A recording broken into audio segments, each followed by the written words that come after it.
کہ جو شخص تکبر کے مارے سر اٹھائے ہوئے سر جھکا کے نہ دے، بات مان کر نہ دے، تو یہاں اس کی وجہ بتا دی گئی کہ یہ لوگ بات کیوں نہیں مانتے ہیں، کیونکہ وہ ایمان ہی نہیں لاتے، کیونکہ ان کے اندر تکبر ہے، ان کے اندر غرور ہے، سرکشی ہے، اکڑ ہے، اور اسی اکڑ کی وجہ سے وہ سر جھکائے نہیں دے رہے، اپنے آپ کو بڑی چیز سمجھتے ہیں۔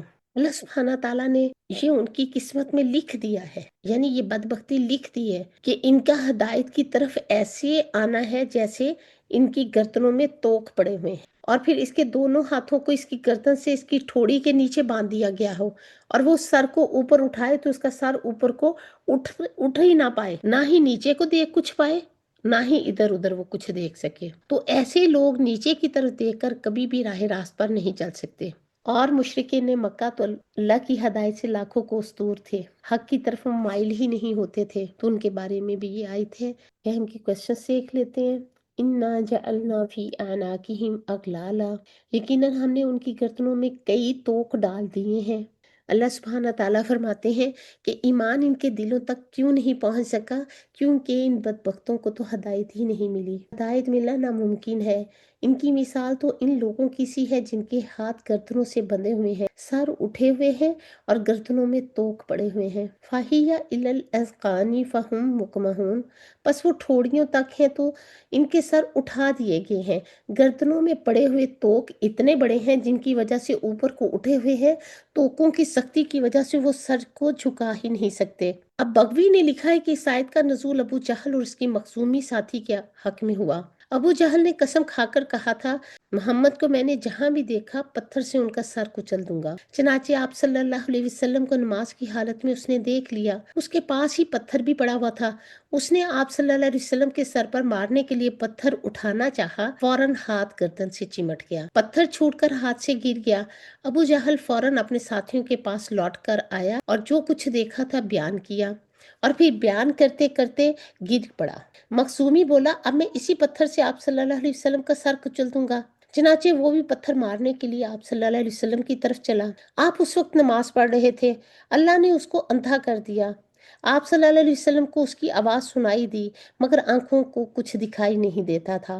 وہ بھی اپنے ساتھیوں کی طرف واپس پلٹ آیا، لیکن ساتھیوں میں سے وہ بھی کسی کو نہ دیکھ سکا۔ لوگوں نے اس کو آواز دی کہ تو نے کیا کیا؟ اس نے کہا، مجھے تو کچھ نظر ہی نہیں آیا۔ ہاں، ان کی آواز میں نے ضرور سنی تھی، مگر میرے ان کے درمیان کوئی ایسی چیز حائل تھی جیسے کوئی نر اونٹ ہو اور وہ اپنی دم ہلا رہا ہو۔ اگر میں ان کے قریب جاتا تو وہ اونٹ مجھے کھا جاتا۔ اس پر پھر یہ آیت نازل ہوئی، اِنَّا جَعَلْنَا فِي أَعْنَاقِهِمْ أَغْلَالًا۔ اللہ سبحانہ تعالیٰ فرماتے ہیں، سورہ الکہف کی آیت نمبر 57 ہے، وَمَنْ أَظْلَمَ مِمَّنْ ذُكِّرَ بِآيَاتِ رَبِّهِ فَأَعْرَضَ عَنْهَا وَنَسِيَ مَا قَدَّمَتْ يَدَاهُ إِنَّا جَعَلْنَا عَلَىٰ قُلُوبِهِمْ أَكِنَّةً أَن يَفْقَهُوهُ وَفِي آذَانِهِمْ وَقْرًا وَإِن تَدْعُوهُمْ إِلَى الْهُدَىٰ فَلَن يَهْتَدُوا إِذًا أَبَدًا۔ اور اس شخص سے بڑا ظالم کون ہوگا جسے اس کے رب کی آیات کے ذریعے نصیحت کی گئی ہو تو اس نے ان سے منہ موڑ لیا اور وہ بھول گیا جو اس کے ہاتھوں نے آگے بھیجا تھا۔ یقیناً ہم نے ان کے دلوں پر پردے ڈال دیے ہیں کہ وہ اس کو سمجھیں، اور ان کے کانوں میں بوجھ رکھ دیے ہیں، اگر آپ انہیں ہدایت کی طرف بلائیں تب بھی وہ کبھی ہدایت نہیں پائیں گے۔ سورہ جاسیہ میں آتا ہے آیت نمبر 23 میں، أَفَرَأَيْتَ مَنِ اتَّخَذَ إِلَٰهَهُ هَوَاهُ وَأَضَلَّهُ اللَّهُ عَلَىٰ عِلْمٍ وَخَتَمَ عَلَىٰ سَمْعِهِ وَقَلْبِهِ وَجَعَلَ عَلَىٰ بَصَرِهِ غِشَاوَةً فَمَن يَهْدِيهِ مِن بَعْدِ اللَّهِ أَفَلَا تَذَكَّرُونَ۔ پھر کیا تم نے اس شخص کو دیکھا جس نے اپنی خواہش نفس کو اپنا معبود بنا رکھا ہے؟ اللہ سبحانہ تعالیٰ نے اس کے علم کے باوجود اسے گمراہی میں ڈال دیا، اس کے کان اور اس کے دل پر مہر لگا دی، اس کی آنکھوں پر پردہ ڈال دیا، پھر اللہ سبحانہ تعالیٰ کے بعد اب کون اسے ہدایت دے گا؟ تم لوگ سبق کیوں نہیں حاصل کرتے؟ سورہ الانعام کی آیت نمبر 125 ہے، تو جس شخص کو اللہ سبحانہ تعالیٰ چاہتا ہے اسے ہدایت دے، اس کا سینہ اسلام کے لیے کھول دے، اور جسے وہ چاہتا ہے اسے گمراہ کر دے، اس کا سینہ تنگ نہایت گھٹا ہوا بنا دیتا ہے، گویا کہ وہ مشقت سے آسمان میں چڑھ رہا ہے۔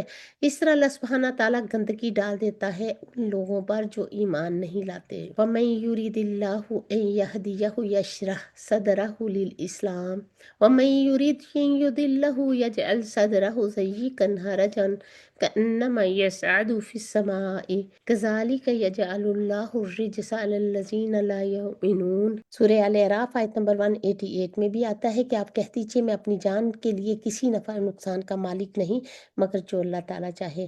اگر میں غیب جانتا تو میں ضرور بھلائیوں میں سے بہت زیادہ حاصل کر لیتا اور مجھے کوئی تکلیف بھی نہ چھوتی، مگر ایک ڈرانے والا اور خوشی خبری دینے والا میں ہوں ان لوگوں کے لیے جو ایمان لاتے ہیں۔ سورہ النحل آیت نمبر 108 میں آتا ہے اولئک الذین طبع اللہ علی قلوبہم وسمعہم وعلی ابصارہم واولئک هم الغافلون۔